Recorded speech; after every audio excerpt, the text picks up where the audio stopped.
You're listening to Talking to Teens, where we speak with leading experts from a variety of disciplines about the art and science of parenting teenagers. I'm your host, Andy Earle. We're talking today about the science of teen body image. A lot of research has been done lately on what factors make teenagers and young adults feel confident and comfortable in their skin as opposed to feeling insecure in their bodies. It turns out there are a lot of subtle things that we do and say as parents that can lead our teens to struggle with their body image. Even the most well-meaning parents are often not setting our teens up for success in this area. Our guest today is Dr. Charlotte Markey. She has studied body image, eating behavior, and weight management for over 25 years. She's the author of 4 books, including the new book, Adult-ish, the Body Image Book for Life. Welcome to the Talking to Teens podcast. Thank you so much for coming back on the show. Thanks for having me. It's good to see you again. Yeah. Really excited to have you back here. We had a great discussion previously on body image, but you have a new book now called Adult-ish. I'm really curious to dive into that one. Yeah, I am too. Talk to me about where this came from, why adult-ish? What did you feel had not been said yet or was missing from the current literature on body image, and why is a new book needed? We know the transition to adulthood, the late teens and early adult years are a vulnerable time for young people in terms of the development of mental health problems.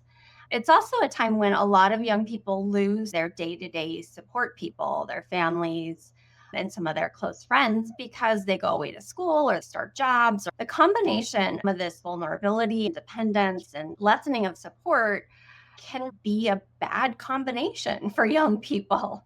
And I really wanted to provide a mental health resource. It's really not just mental health, it's physical health, it's a little bit of everything, but because I think that young people need accurate information. They have a lot of TikToks and they don't necessarily have a lot of accurate, scientifically based information about how to take care of themselves. The thread that weaves the topics together is body image, which is just feeling good about yourself and comfortable in your own skin. And there's so much research in the book, which I thought was really cool. You talk about myths and look at research to see, are these things really accurate? You have stories from young people that you've interviewed and also from other experts, and also frequently asked questions that you break down and answer in a cool way. There's so much good stuff in here. And I think so many really practical pieces of advice and strategies. One thing I found really interesting is you talk about body appreciation and gratitude and how that may improve body image and well-being in general. How do we engage in body gratitude or body appreciation? What does that look like? We're kind of socialized, I think, to pick apart our bodies and be cruel to them. Most of us, and I don't necessarily exclude myself here, will look in the mirror and start picking. I don't like what my hair is doing today, or why isn't my nose smaller, or whatever, right? And really, to have a healthy body image, we have to work on changing that internal narrative and thinking a little bit more about, actually, I really like my hair. I have good hair. Growing up, we're told not to be boastful, and there's so much social recrimination if you brag about yourself in certain ways.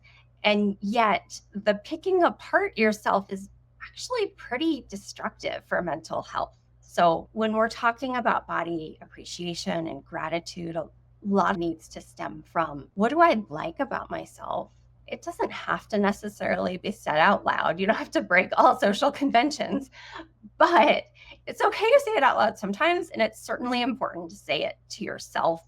Is that something you get in the habit of doing on a regular basis or just one time and that helps you, or how does that work? There's actually some research I did with a graduate student a number of years ago that showed that even just asking people to list out some body, either appearance issues or functional issues that they feel grateful for, improve their body image in the short term. So it was just like sit down and make a list essentially. And people said all kinds of weird things, even things I had never thought of. A lot of men with a lot of hair comments, and it doesn't matter. It's personal. It's how we feel about ourselves. And it shouldn't be about shame. It should be about coming to terms with, hey, maybe I'm not perfect, but I've got these things that I do like. So maybe make a list once. It feels silly. There's actually data to suggest it might help. I also think we really need to get better at when we spend that time checking on our appearance in whatever way it is, pushing the negative thoughts aside and allowing space for more of the positive thoughts, kind of day to day.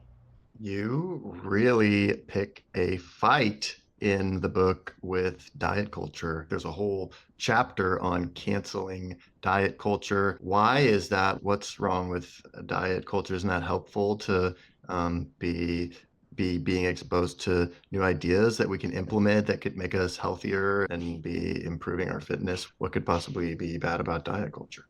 Yeah, that's a good way to frame it in terms of picking a fight, because it's a fight I've been fighting for at least a decade, probably closer to 2 decades. There's just not data to support that most dieting, the way we conceptualize it in popular culture, is effective. And in fact, it can be harmful to people's physical and psychological health. People sometimes will say, this is what I do and it works for me. And my response is typically, great. If that's what works for you, that's fine. Like I can tell you what the data say. And the data say that like 95% of the time, most of the dieting information available is going to turn out to be bad information that's not going to be useful or helpful. You can be in the 5%. It's not impossible, but it's not incredibly likely. Yeah, we all think we're in that fight. I do have sympathy for those feelings. And every now and then I will see an advertisement on Instagram or something. Because of what I do, the algorithms get confused sometimes. And someone will try to market a diet to me. Even me, who's been picking this fight for 20 years, will see some advertisement and think, oh, what is this? Maybe for that 2 seconds, I understand how these plans and programs, and sometimes they're books or potions or pills, whatever they are, they inspire hope, right? Because who doesn't want to improve themselves in a variety of ways? And if someone tells you they have the answer, it's like the Holy Grail. I get it, but it's important to squash those feelings down and remember that in the real world, we need to think long term in terms of what's good for us. And most of these diet culture ideas are very short term oriented. What seems to be more helpful or more effective is instead of focusing on the next fad diet or supplement that's supposed to change everything for us, is getting more in touch with our own body and our hunger cues and how foods are affecting us or how we're feeling before we're eating, as we're eating, after we're eating, things like that. You talk about interoception and the principles of intuitive eating and paying attention to those feelings and cues inside of us. How, as parents, can we promote those skills with our family and with our teenagers? We can model intuitive eating, which is hard because most of us who are parents grew up in a time where diet culture was loud and we lost our ability to eat intuitively, I think. We really paid attention to the rules of Weight Watchers, the rules of the Atkins diet, and we stopped listening to our own bodies. So we can learn how to be more intuitive eaters ourselves. We want to encourage our kids to pay attention to their own body signals. And it can be hard because our kids' body signals are not always on our schedules as parents. I know what it's like if you're a parent and you're making dinner and your teenager comes in the kitchen and starts eating a meal. And you're like, wait a second, we're having dinner in a half hour.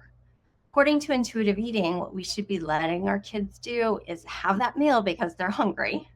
And then if they don't want our dinner, they can sit at the table with us and talk, and we can save the leftovers by letting things like that happen. We're teaching teenagers that what their body tells them matters.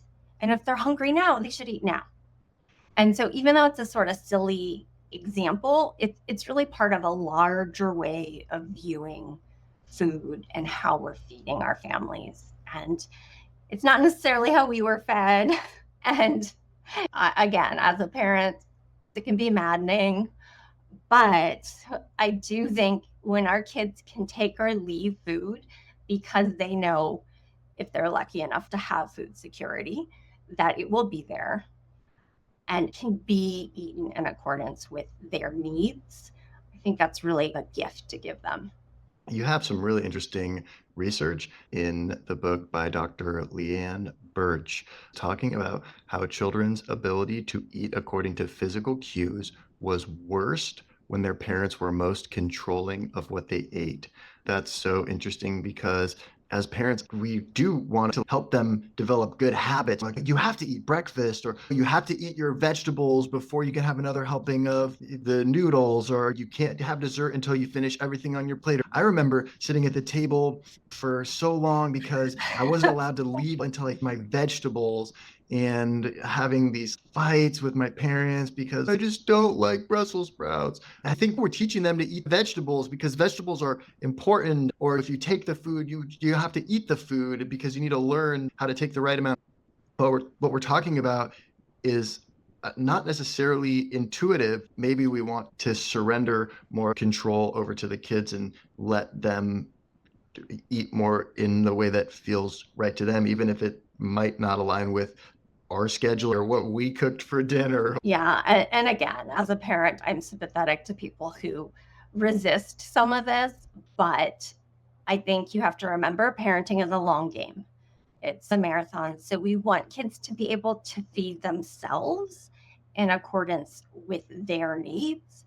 And of course, we want to expose them to vegetables, right? So, yes, serve vegetables. But if your kid is really not liking the vegetables, then you don't force it because no one likes a food that they're forced to eat. But exposure, and this is what the research is really clear on, repeated exposures can help to nurture liking. Again, this has to mean you're in the position of privilege to offer vegetables knowing they might not be eaten. And I know that's not everyone's position, but if you can do that, then you want to keep, you don't have to give up and say, oh, vegetables don't matter. But you also don't have to say no ice cream until you eat your broccoli, because there's research that have done that exact same thing with kids. And what do kids tell us then? This broccoli must be really bad if you have to give me ice cream to get me to eat it. I've always wanted to do the opposite experiment someday with kids and be like, you cannot have this broccoli until you eat your ice cream. But until that day comes and I do that, I don't know if that paradigm works. No, you still got 2 bites of your ice cream in there. You got to finish that before you get this That's right. broccoli. Can we ruin ice cream for people? I'm not sure it's quite that simple because it is innately preferable to eat really sweet, fatty, delicious food. But still, it's easy to see when you think about it how it's easy to ruin broccoli, frankly. Interesting research on intuitive eating that you conducted recently, looking at young adults around the world in different countries and finding that those who were more likely to eat intuitively also felt more satisfied with their bodies. What is going on there? I think a lot of it is people who are feeling good about their bodies think about eating as something they do for themselves.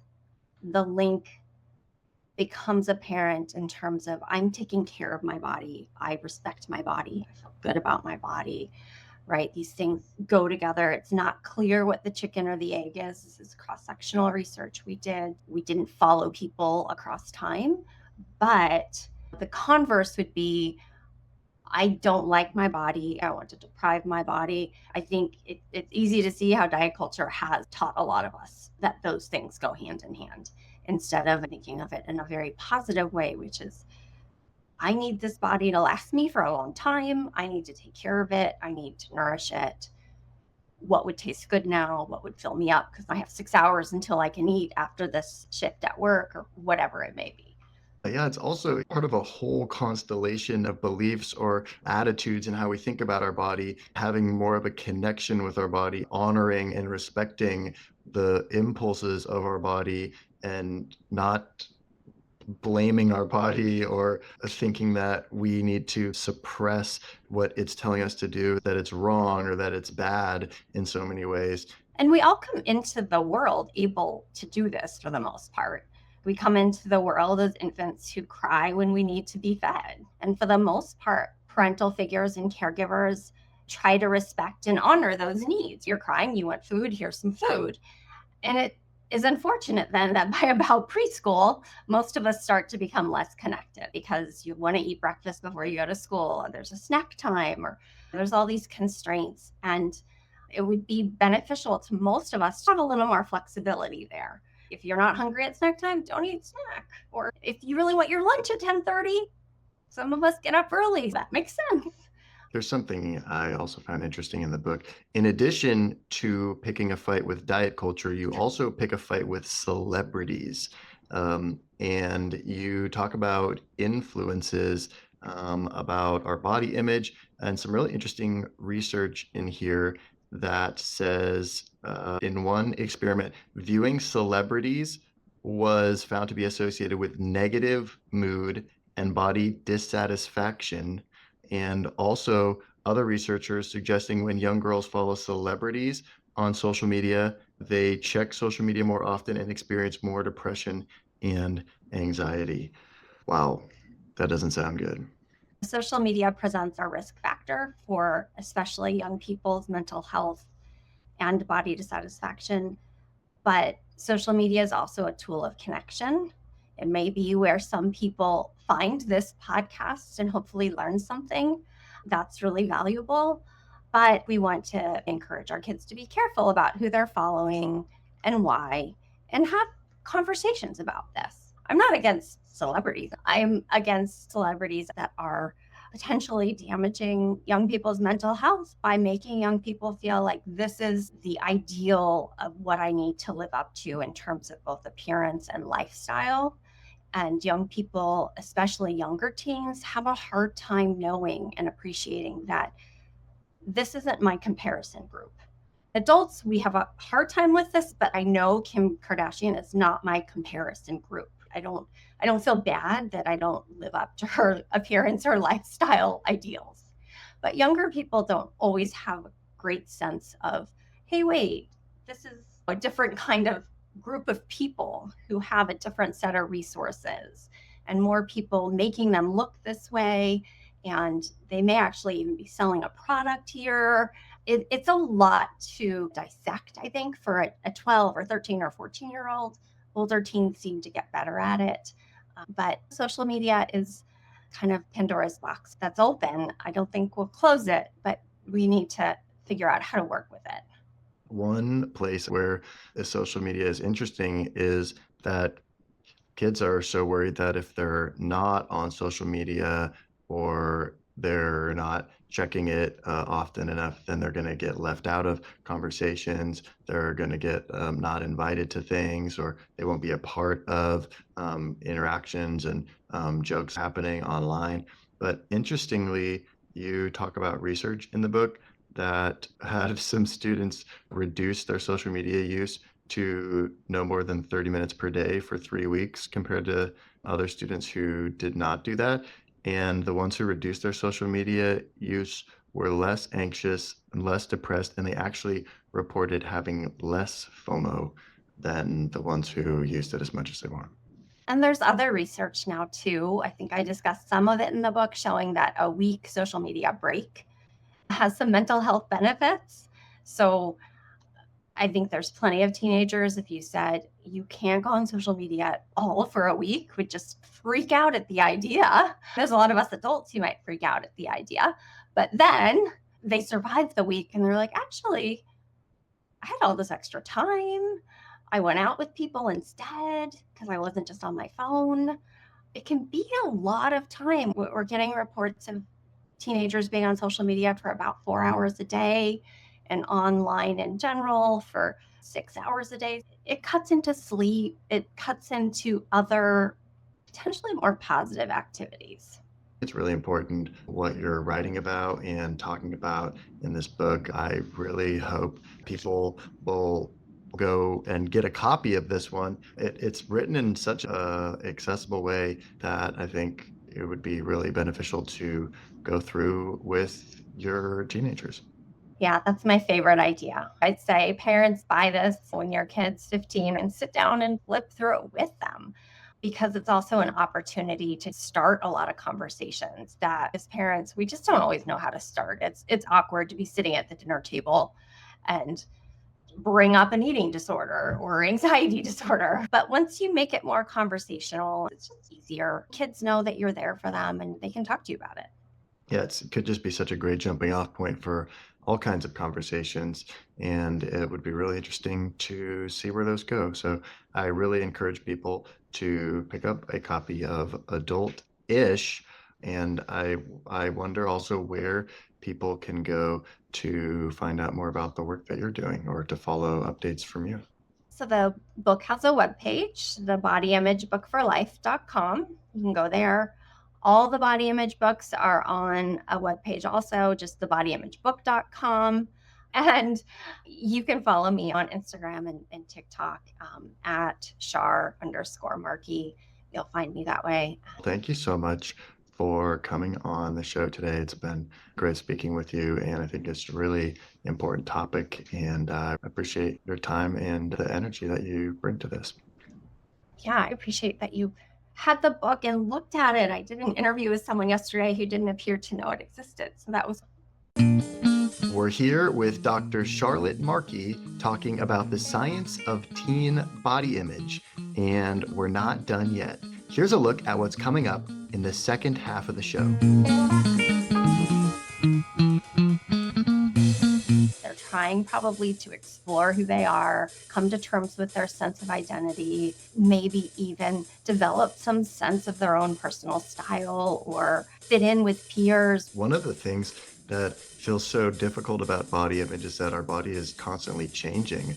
Just when it feels like we're starting to feel good about ourselves, then something else changes. We should all just get much better about not talking about our bodies in that way. I don't even think most of us really believe it's as important as the cultural messaging surrounding these issues has convinced us that it is. The fatality rate of eating disorders is about 10 to 20%, which is incredibly high.